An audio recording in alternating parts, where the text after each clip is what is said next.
네, 첫 번째 주제는요. 너 저주받은 운명이야 이렇게 이슈를 꼽아봤습니다. 어젯밤 TV조선 탐사보도 프로그램 세븐에서 자신이 우리나라 최고의 무속인이라고 주장하는 한 남자의 실체가 공개가 됐는데요. 먼저 화면 보시죠. 대한민국 무속인 중에 나를 따라갔어. 이제 하나도 없다. 이분이 노무현 대통령 신을 받으셨어? 국민들 잘 살게 해주마 뭐 장군이니까 신도들 다 복받아가고 가는 길에 작두 타고 이러셨거든요.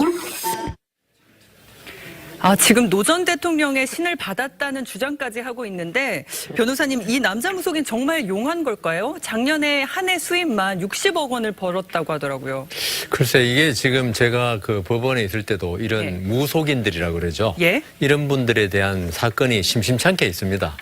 왜냐하면 이분들에게 그 돈을 주고 네. 어떤 길흉 화복을 갖다가 점치거나 예? 귀신을 쫓아낸다거나 하여튼 병을 낫게 해준다는 이런 말에 돈을 주는데 이게 결국은 해결이 안 되면은 예. 이 소송을 제기하는 경우가 많거든요. 네. 이게 자연과학 분야 같으면은 그 범위 내에 속하는 거는 사실 이걸로 하면 이건 속이는 거죠. 네. 뭐 아주 뭐 위암 사기 말기인데 암 말기인데 뭐 붓으로 낫게 해주겠다. 네. 그런데 이걸 지나서 있죠. 어떤 복을 주겠다. 아니면 귀신을 쫓아주겠다. 이거는 도대체 과학적으로 증명이 안 되기 때문에 네. 이런 분야에 관해서 사실을 거의 유죄를 한다거나 그다음 돈을 물어내고 판결하기가 참 힘들었어요.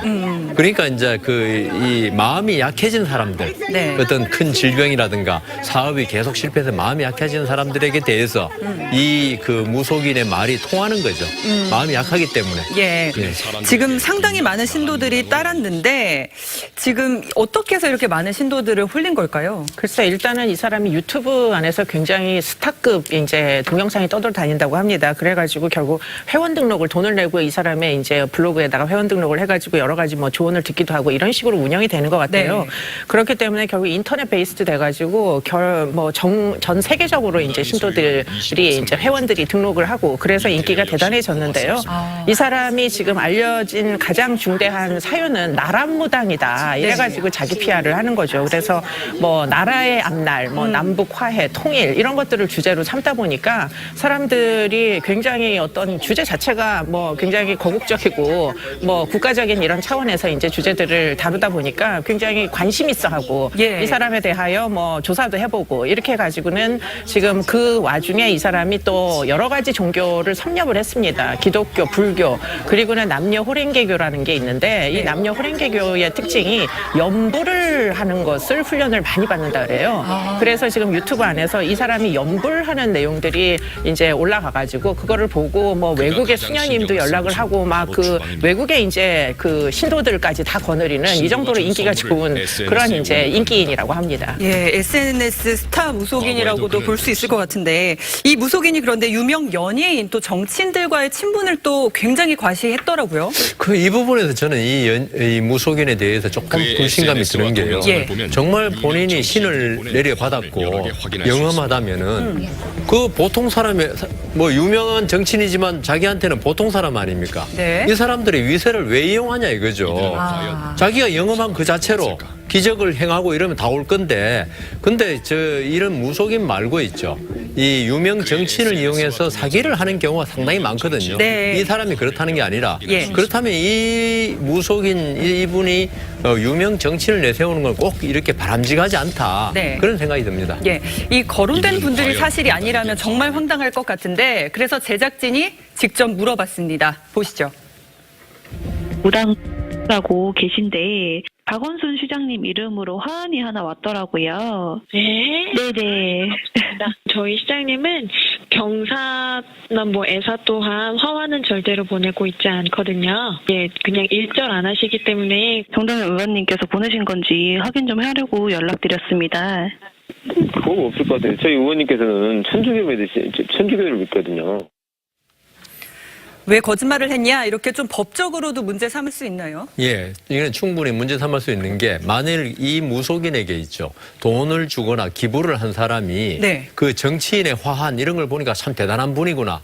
이 정치인의 화한에 방점을 둔다면은 사기가 되는 거죠. 만일 저 말처럼 그런 거 보낸 사실이 없다면은 예. 자기 위세를 과시한 거 아닙니까? 네. 없는 위세를. 되고 그다음 이 정치인이나 이런 분들한테는 우리 사회에서는 사실은 뭐 기독교 나간다거나 불교를 나간다 이거는 전혀 뭐 존경받는 오히려 대상인데 예. 무속에 가깝다 이러면 그게 불명예로 보는 분도 있어요. 그렇지 않습니까? 그쵸. 점이나 치고 뭐 이렇게 비하하는 사회 풍조가 있기 때문에 이분들이 자기 이름이 이렇게 됐다.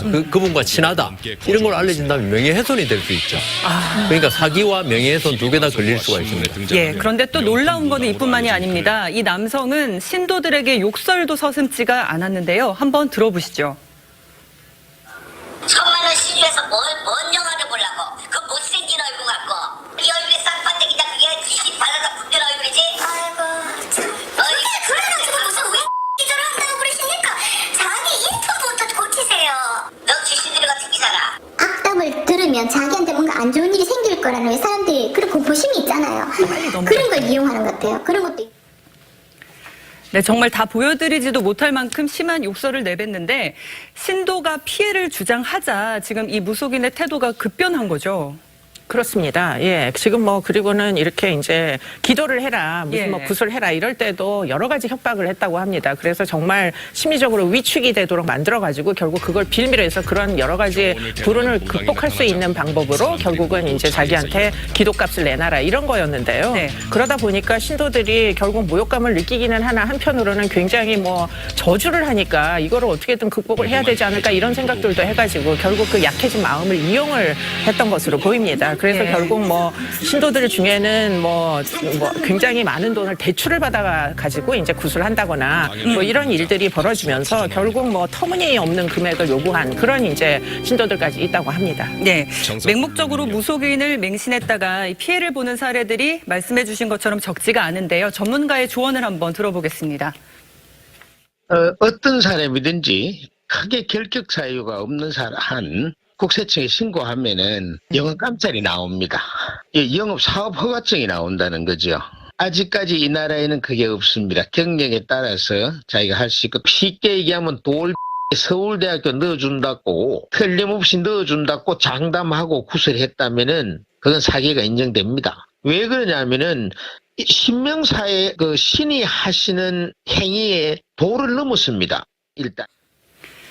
변호사님, 그러면 사기죄가 된다면 돈은 돌려받을 수 있어요? 사기죄가 인정돼야 되겠죠. 예. 인정되면 돌려받을 수 있습니다. 그거는 우리가 이제 전문용어로 불법행위이기 때문에. 그런데 그게 인정받기 힘들고 그렇게 되면 돈을 돌려받기가 참 힘들어져요. 예, 알겠습니다.